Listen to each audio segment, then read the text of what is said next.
Welcome back, everyone. Today we're diving into the mysterious world of secret societies. You know, those groups shrouded in secrecy, whispering in the shadows, maybe even controlling the world from, like, a dimly lit conference room somewhere. Ever wondered who really pulls the strings behind the scenes? Are we talking like lizard people? Okay, maybe not, but seriously, groups like the Freemasons, the Illuminati, Skull and Bones, they've all been accused of some pretty wild stuff. Let's find out. Okay, first up, the Freemasons. These guys are like the granddaddies of all secret societies. If you've ever heard of a secret society, chances are it was the Freemasons. They have been around for centuries, and their influence is just everywhere. They're like the OG secret society, right?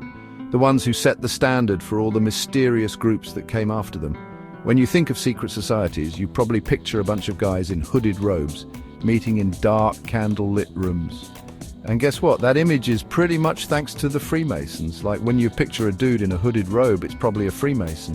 These guys have this whole mystique about them that's been built up over hundreds of years. They've got rituals, symbols, and a whole lot of secrecy. They've been around for centuries, and their whole thing is like brotherhood, charity, and this whole secret handshake thing. They have these elaborate ceremonies and symbols that are supposed to represent deeper meanings and moral lessons. I mean, come on, secret handshakes, that just screams we're up to something.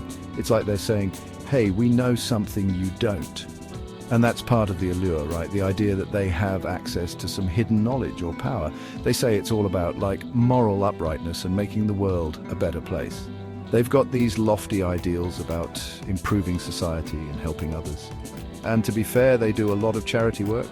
And yeah, they do a lot of charity work, which is cool and all. They've funded hospitals, schools, and various community projects. So on the surface, it seems like they're doing a lot of good, but it's still kind of sus, right? I mean, why all the secrecy if it's just about doing good deeds? What are they hiding? It's like they want us to see the good stuff, but there's this whole other layer that's kept in the shadows. Like, what are they not telling us? There are all these symbols and codes that seem to suggest there's more going on than meets the eye. Some people think they're hiding ancient secrets or even controlling world events from behind the scenes. They've had some seriously powerful members too. George Washington, Mozart, even Buzz Aldrin. These are people who have had a huge impact on history and culture. So it makes you wonder, what were they doing in a secret society? I mean, what were they all doing together? Were they just hanging out, or was there something more? Were they planning world-changing events, or just discussing philosophy and geometry, planning the moon landing? Maybe.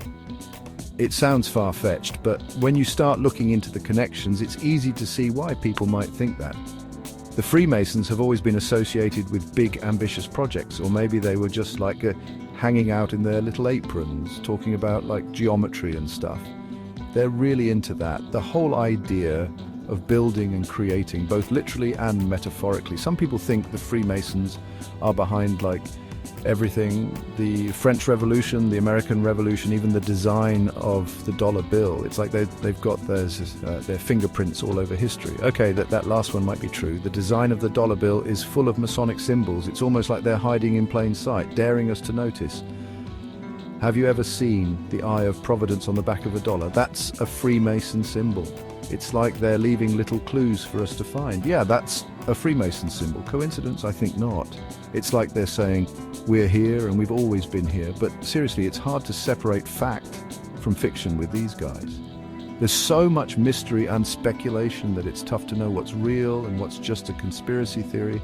Are they just a bunch of dudes who like to hang out in secret and do good deeds? Maybe they're just a social club with a flair for the dramatic.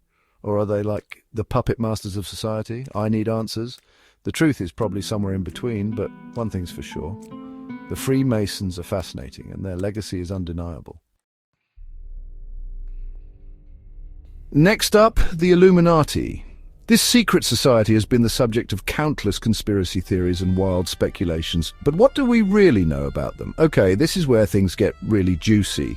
The Illuminati have been shrouded in mystery and intrigue for centuries, and their story is filled with twists and turns that would make any thriller novel jealous. The Illuminati are like the Beyoncé of secret societies. Everyone's heard of them, but no one really knows what they're about. Their name alone evokes images of secret meetings, hidden agendas, and world domination. They were founded in Bavaria in the 1700s, and their whole thing was like opposing superstition and promoting enlightenment. They wanted to foster a society based on reason, science, and intellectual exchange. Sounds pretty harmless, right? Well, the Catholic Church didn't think so. The Church saw them as a threat to its authority and influence, and they weren't about to let that slide. They basically shut the Illuminati down, but not before rumors started swirling that they had gone underground and were plotting to take over the world. These rumors were fueled by the secretive nature of the group and the dramatic actions taken against them. And that's where the conspiracy theories come in. Over the years, the Illuminati have been linked to almost every major event and figure in history, often without any substantial evidence. Some people believe the Illuminati are behind everything from the assassination of JFK, which they claim was orchestrated to maintain their control over the political landscape, to the rise of pop stars like Britney Spears and Lady Gaga. The idea is that these celebrities are used as pawns to manipulate the masses and spread the Illuminati's influence through popular culture. I mean, come on. Hit Me Baby One More Time is basically a satanic anthem, right? Okay, maybe not. But the point is, the Illuminati have been credited with an almost supernatural level of control over society. But seriously, the Illuminati have become synonymous with, like, shadowy figures controlling the world from behind the scenes. This image has been perpetuated by countless books, movies, and TV shows, making it hard to separate fact from fiction. They're like the ultimate boogeyman for anyone who believes in conspiracy theories. Whether or not the Illuminati still exist, or ever existed in the way they're portrayed, their legend continues to captivate and terrify people around the world.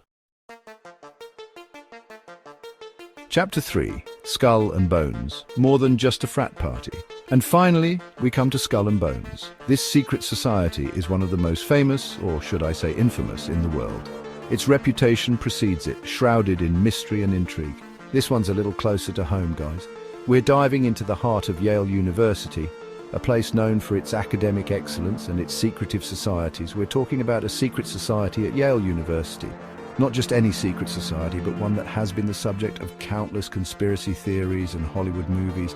You know, the school that's produced, like, presidents and Supreme Court justices. Yeah, that Yale. It's a breeding ground for the elite, and Skull and Bones is at the center of it all. Skull and Bones was founded in 1832, and since then it has been a symbol of power and secrecy. Its members are often seen as the puppet masters behind the scenes, and it's known for its super-secretive rituals. These rituals are said to be bizarre and sometimes even macabre, adding to the allure and mystery of the society.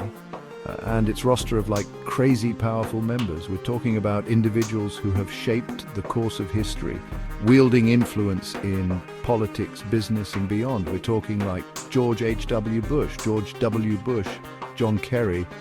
These are not just any names. These are people who have held the highest offices in the land. Basically, if you're a dude who wants to be president, Skull and Bones is the place to be. It's almost like a rite of passage for those destined for greatness. Skull and Bones is the place to be. The society's influence is undeniable, and its members are often seen as the gatekeepers of power. They meet in this creepy tomb-like building called the Tomb, a place that looks like it came straight out of a horror movie. The architecture alone is enough to send shivers down your spine. And rumor has it they do all sorts of weird stuff in there, like kissing a skull, confessing their deepest secrets, and engaging in rituals that are both fascinating and terrifying, maybe even sacrificing a goat or two. The stories are endless, and each one is more outlandish than the last. Okay, I made that last part up, maybe. But the point is, the secrecy and the rumors only add to the mystique of Skull and Bones. But seriously, what's the deal with these guys? Why all the secrecy? What are they hiding? These questions have puzzled outsiders for generations. Are they just a bunch of rich kids playing dress up and talking about how much money they're going to make? Or is there something more sinister at play and talking about how much money they're going to make? The society's exclusivity and the wealth of its members certainly make it seem that way. Or are they like grooming the future leaders of the world to do their bidding? The idea that Skull and Bones is a training ground for the world's elite is both fascinating and frightening. It's all very suspicious, if you ask me. The truth is, we may never know what really goes on behind those closed doors. But one thing is for sure, Skull and Bones is more than just a frat party. It's a symbol of power, secrecy, and the unknown. So there you have it, a crash course in the world of secret societies. Are they harmless groups with weird hobbies, or are they pulling the strings of society from the shadows? I guess it's up to you to decide. But one thing's for sure, the truth is out there somewhere. Thanks for watching. If you enjoyed this deep dive into secret societies, don't forget to like, subscribe, and hit the bell icon for more intriguing content. See you next time.